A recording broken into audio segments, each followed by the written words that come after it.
រិស័យឆ្នាំទាំង12នៅក្នុងខែ6ខែមិថុនាឆ្នាំទាំង12ឆ្នាំរបស់លោកអ្នកណាឡើងឆ្នាំរបស់លោកអ្នកណាមិនល្អឆ្នាំរបស់លោកអ្នកណាដែលមកជុំនោះចូលមកដល់ឥឡូវនេះហើយខ្ញុំគូផលសំណាងសូមជម្រាបសួរពីចម្ងាយផងសង្ឃឹមថាសុខសប្បាយថែរក្សាសុខភាពជាចម្បងថែរក្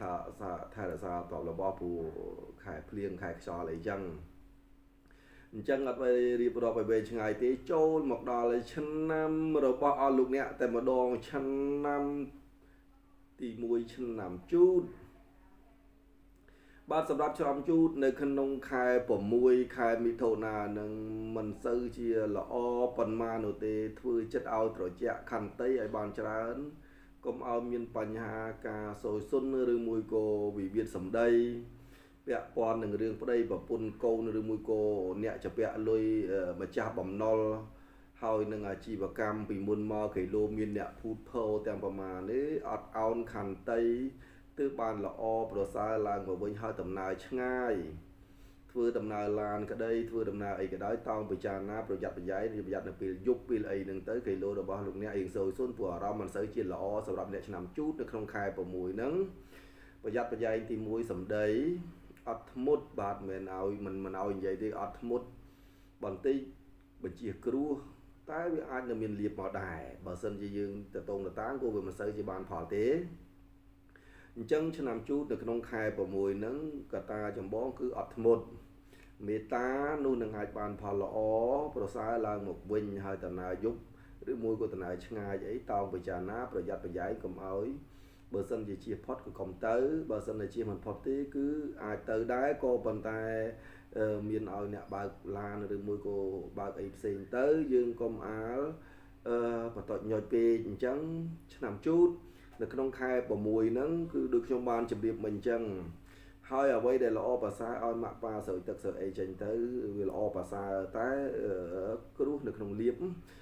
នៅក្នុងគ្រោះតង់ថាបើអត់ធ្មត់បានរឿងដូចខ្ញុំបានជម្រាបមិញអញ្ចឹងការប្រឹងប្រែងឬមួយធ្វើអ្វីមួយនោះឬមួយក៏កុំឲ្យមានសណៈពីលោកធំឬមានក្តីក្តាមនោះឆ្នាំជូតគឺតោងពិចារណាប្រយ័ត្នប្រយែងដោះស្រាយភាពត្រជាក់ទើបបានល្អនៅក្នុងខែ6យ៉ាងហ្នឹងអញ្ចឹងចូលមកដល់ឆ្នាំឆ្លូវម្ដងអញ្ចឹងឆ្នាំឆ្លូវនៅក្នុងខែ6នៅក្នុងខែមិថុនាឆ្នាំឆ្លូវហ្នឹងល្អបង្គួរ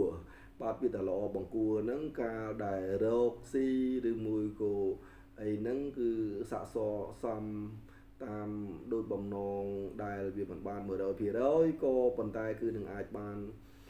បង្គួរវាថាបង្គួរហ្នឹងគឺនឹងអាចបានផលដែរមិនជាអត់ហើយក៏មិនសម្បូរណាស់ណាដែរឆ្នាំឆ្លូវនៅក្នុងខែ6យ៉ាងហ្នឹងអញ្ចឹងឆ្នាំឆ្លូវគឺជាឱកាសមួយដែរក៏ប៉ុន្តែឱកាសដែលមានបញ្ហាមកវិញនោះគឺដោយសាររឿងប្រុសប្រកាន់ស្រីប្រកែកនៅក្នុងខែ6ហ្នឹងកុំឲ្យមានបញ្ហាដល់អធិស្ឋានប្តីប្រពន្ធអីលេងបលែកគ្នាដោយថារៀងឈឺអីចឹងទៅក៏មានបញ្ហាចលួសទាស់តែងគ្នាបន្តិចបន្តួចដែរតែបើយើងដឹងមុនចឹងកុំណោះអញ្ចឹងល្អបង្គួររឿងលុយកាក់អីហ្នឹងគឺបានផលក៏ប៉ុន្តែគេលោមានចំនួនបន្តិចបន្តួចសាច់ញាតិចិត្តខាងធ្វើឲ្យរំខានចិត្តការបច្ច័យប្រច័ណ្ឌការលេងឈឺពាក់ព័ន្ធនឹងការលេងដូចថាវាយគ្នាឬមួយក្តិចអីឈឺយ៉ាងទៅនឹងអាចមានបញ្ហាមនុស្សផ្ទុយភេទអញ្ចឹងគួរតែប្រយ័ត្នប្រយែងបែបខាងហ្នឹងហើយលុយកាក់នឹងអាចបង្គួរបានផល70% សម្រាប់ឆ្នាំឆ្លូវនៅក្នុងខែ6ខែមិថុនាឆ្នាំ2025យ៉ាងហ្នឹងឥឡូវចូលមកដល់ឆ្នាំខាលតើឆ្នាំខាលនៅក្នុងខែ6យ៉ាងណាឆ្នាំខាលគឺថាល្អប្រសើរបំផុតហើយនៅក្នុងខែ6យ៉ាងហ្នឹងប្រឡងឬមួយក៏លោកធំនឹងជួយសន្តោសប្រពន្ធធ្វើអ្វីមួយតែតែមានចាស់ព្រឹទ្ធាចារ្យឲ្យយោបល់ផ្ដល់គំនិតបាត់បង់ក្តីស្រឡាញ់ការដែលយល់ចិត្តទាំងប្រមាណនោះឆ្នាំខាលនៅក្នុងខែ6យើងនឹងគឺនឹងអាចបានផលល្អប៉ុន្តែឆ្នាំខាលរៀងតតងតតាងឆេវឆាវហត់នឿយឬមួយក៏គេហៅថាឆ្នាំខាលហ្នឹងគឺការគិតច្រើនគិតដូចថាមួយរយៈមកនេះបាត់ញាតមិត្តដូចថាបាត់មួយអតិថិជននៃផងហ្នឹងគឺអារម្មណ៍មិនសូវជាល្អអញ្ចឹងខែ6ហ្នឹងទុកតែអារម្មណ៍ធុញថប់ទាំងប្រមាណឆ្នាំខាលហ្នឹងគឺឱកាស ដែលមាសប្រាក់ឬមួយក៏លុយធំតៅអៀសណៈពីលោកធំនឹងជួយសន្តោសប្រោះប្រណីមេត្តាក្រុមគ្រួសារបាត់បង់ក្តីស្រឡាញ់បែកបាក់សាច់ញាតិនោះនឹងអាចបានជួបគ្នាវិញនៅក្នុងខែ6ខែមិថុនាឆ្នាំ2025យើងនឹងអញ្ចឹងឆ្នាំខាលរត់រះឡើងកើបរៀបឲ្យបានច្រើនណាហើយឆ្នាំខាលចប់ហើយចូលមកដល់ឆ្នាំថោះតើឆ្នាំថោះនឹងមានរឿងអ្វីកើតឡើងឆ្នាំថោះនៅក្នុងខែ6ខែមិថុនាឆ្នាំ2025នេះឆ្នាំថោះបានន័យថាបង្គួរបាទពាក្យថាបង្គួរបានន័យថាមិនទៅមុខពេកក៏មិនទៅក្រោយពេកដែរនៅក្នុងខែ6យើងនឹងឆ្នាំថោះបាទសម្រាប់ឆ្នាំថោះហ្នឹងគឺឱកាសដែលខំប្រឹងស្ទុះស្ទាពីមុនមកហ្នឹងរូតរះកើតផលធំប៉ុន្តែឆ្នាំថោះបាទសម្រាប់ឆ្នាំថោះហ្នឹងគឺកែងលោមានជំងឺផ្ដាសាយឈឺក្បាលចុកទ្រូងនៅក្នុងខែ6យើងនឹងណាកុំប្រឹងប្រែងលើសពីសមត្ថភាពពេកអញ្ចឹងឆ្នាំថោះកុំប្រឹងប្រែងពេកព្រោះឆ្នាំថោះហត់ណាហត់ហើយហត់ទាំងចិត្តហត់ទាំងកាយប្រុសក៏យើងស្រីក៏យើងដើរតួនាទីក៏យើងតកែក៏យើងកលីក៏យើងអញ្ចឹងទប់អារម្មណ៍តិចដែលថាជំងឺឈឺស្កាត់មិញមានប៉ុន្តែបង្គួរនឹងអាចមានលៀបលុយចូលមកដែរសម្រាប់នៅក្នុងខែ6យើងនឹងអញ្ចឹងផលល្អបង្គួរនឹងចូលដល់ជីវិតអ្នកឆ្នាំថោះហើយដំណើរបើសិនជាមិនគួរទេគឺ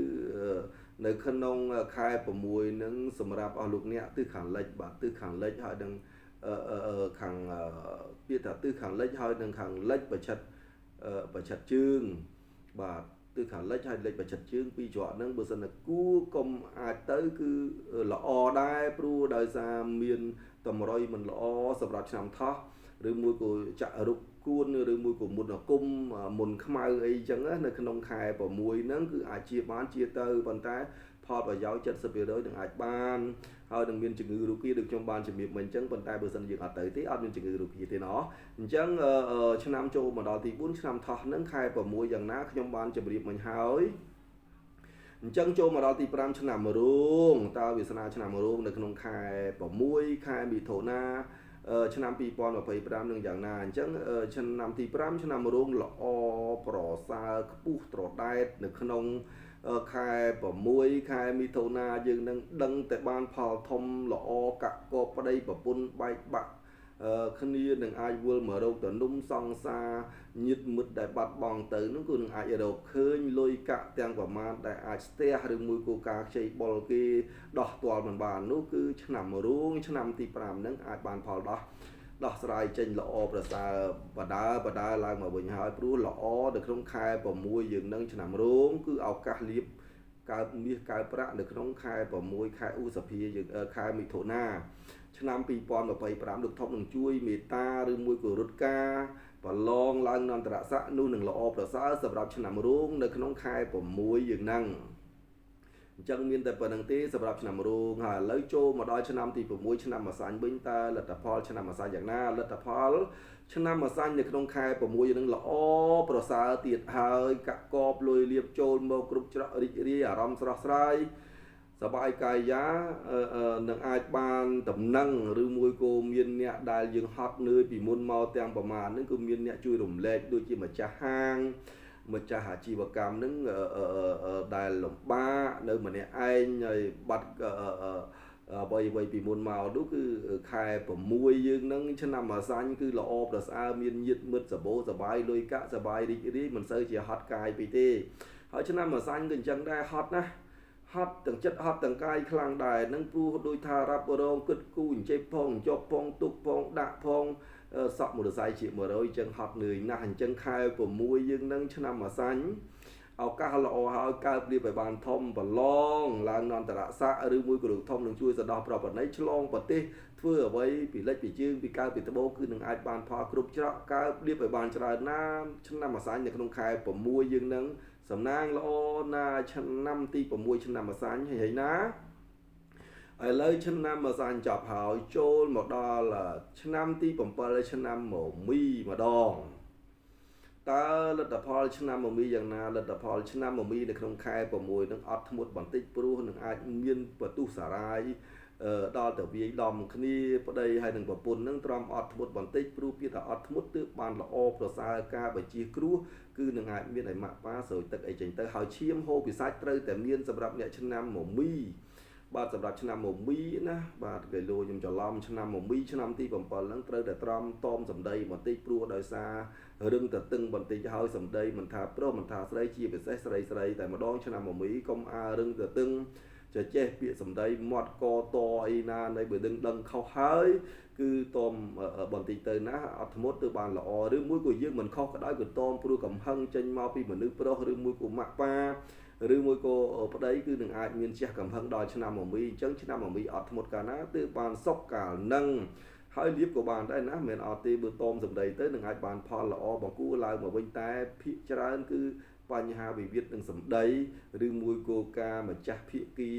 ប្តឹងផ្ដាល់ឬមួយក៏លុយកាក់ដែលស្ទះពីមុនមកឬមួយក៏ប្តឹងផ្ដាល់រឿងលុយកាក់ខ្លួនឯងហ្នឹងឆ្នាំមមីប្រយ័ត្នប្រយែងបន្តិចនៅក្នុងខែ6ខែមិថុនាឆ្នាំ2025យើងហ្នឹងអញ្ចឹងអត់ធ្មត់ទើបអាចបានល្អប្រសើរឡើងមកវិញហើយលទ្ធផលឆ្នាំមមីមានតែប៉ុណ្្នឹងទេឥឡូវនេះចូលមកដល់ឆ្នាំទី8ឆ្នាំមមែម្ដងតើលទ្ធផលឆ្នាំមមែទៅជាយ៉ាងណានៅក្នុងខែ6ខែមិថុនាយើងនឹងអញ្ចឹងឃើញថាឆ្នាំមមែឆ្នាំទី8នឹងល្អបង្គួរបាទវាថាល្អបង្គួរនឹងគិតគូរផលធំនឹងអាចបាន70%តែអ្វីដែលធ្វើឲ្យខកខានចិត្ត